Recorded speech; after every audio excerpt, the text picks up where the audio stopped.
Minimata disease is a large-scale mercury poisoning that resulted from methylmercury contamination, usually in seafood.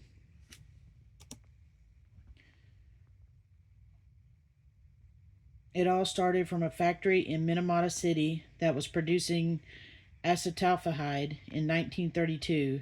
Because of increased production from World War II in 1950, people started noticing effects of the wildlife. Byproducts of this production were released into the Minamata Bay. Nobody really seemed to care until 1956 when two kids had neurological problems.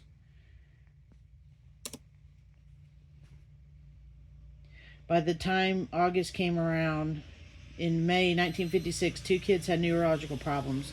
By the time August came around, 13 people had died and a lot more were sick. Researchers said the case was contaminated shellfish and fish.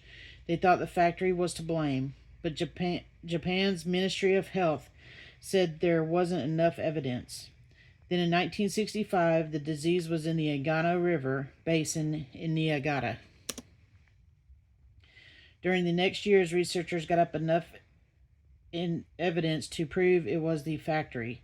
But now the mercury poisoning has spread its way down the entire coastline of the inland sea. Symptoms of the poisoning were as follows: sensory disturbance, lack of muscular coordination, tunnel vision, and speech disorders. The symptoms that were usually sudden, but people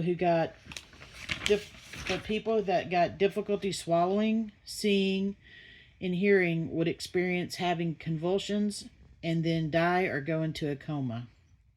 As of 2019, there were 2,282 cases that had officially been recognized. The neurological effects of Minamata disease is irreversible. The only treatment they can get is supportive therapy, decontamination, and removal from the source. There is an international treaty that was made to protect people called the Minamata Convention of Mercury. Their goals to stop it was controlling supply of trade of mercury, limiting services, controlling processes that use mercury, like gold mining, controlling mercury added products.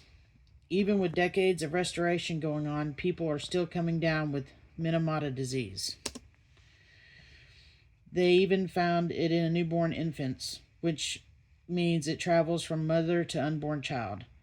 With this being said, they are all still working on the problem to date.